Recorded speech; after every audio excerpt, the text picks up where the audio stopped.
And thank you, Pat Preventure. This campaign would not be the same without you, and we're so glad to have you on our side. I will never forget meeting Pat, and every time we see her, it's one of the highlights of our travels. Got some more highlights to talk about now.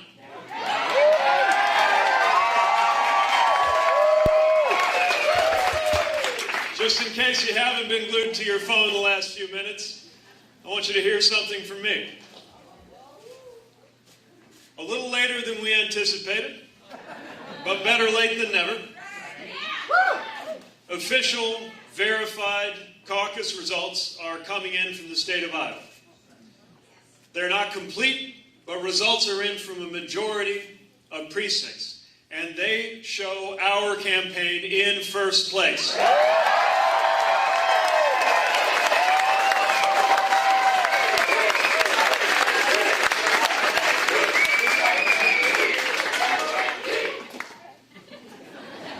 So, we don't know all of the numbers, but we know this much.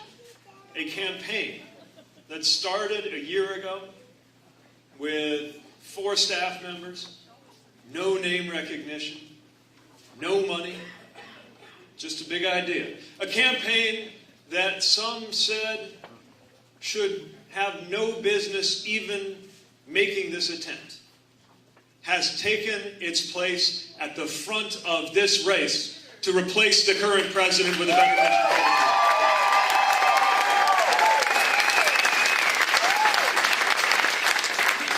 And no matter what happens next, this much is undeniable.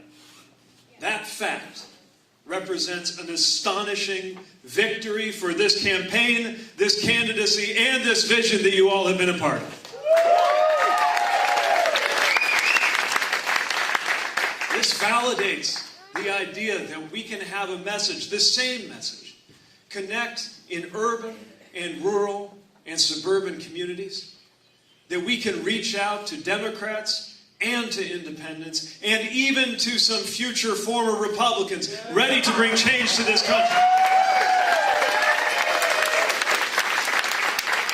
It validates the idea that we can expand a coalition not only unified around who it is we're against, but around what it is that we're for. And it validates for a kid somewhere in the community wondering if he belongs or she belongs or they belong in their own family. That if you believe in yourself and your country, there's a lot backing up that belief.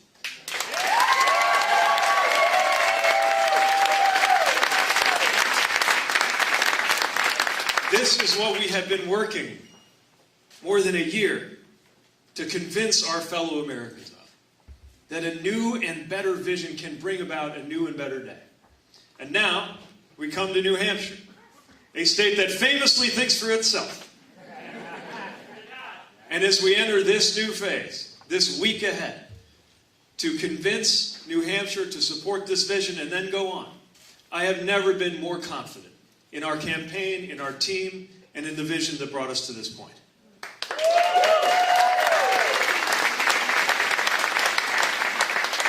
It's also never been more important to gather and muster all of the support that we can to get the word out.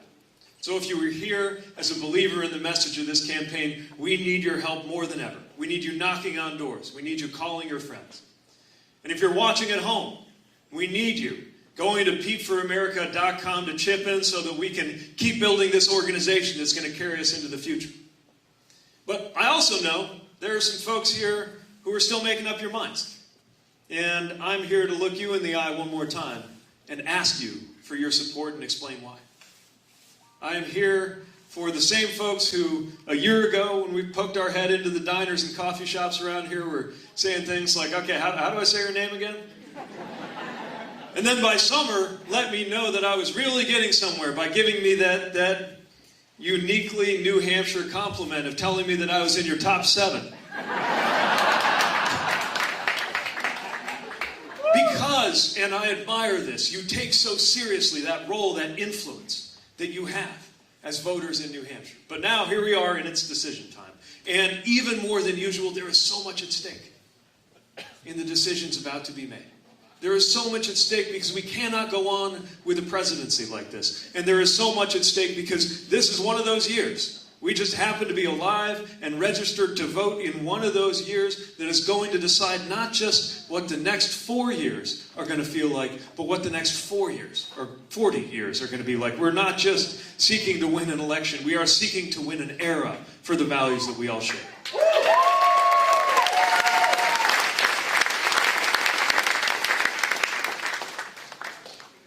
So here we are.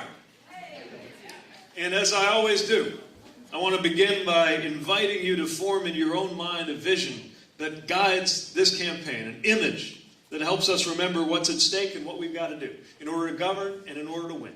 And that image that I want you to visualize is how it's going to feel that first time that the sun comes up over New Hampshire and Donald Trump is no longer the president of the United States.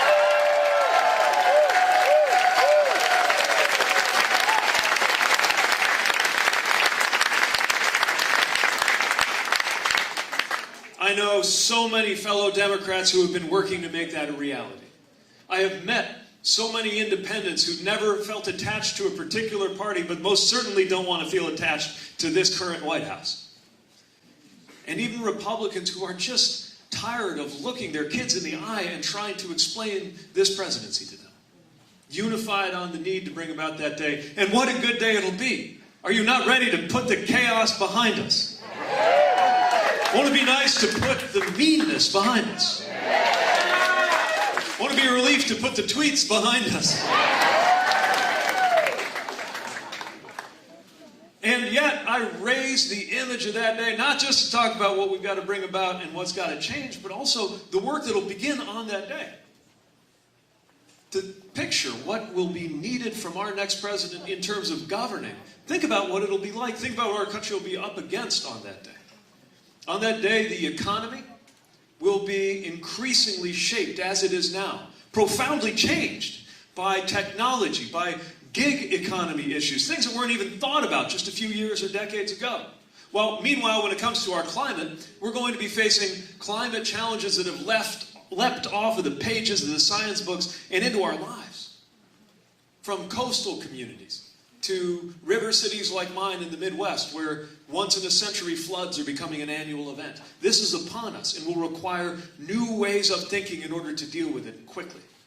And internationally, too, we will face challenges not thought of just a few years ago.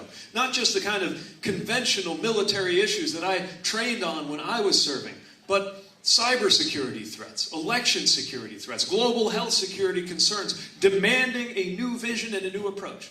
All while the next president takes office in a Washington that has been torn apart, even by the standards of Washington, by partisan division and political dysfunction. That's what's ahead.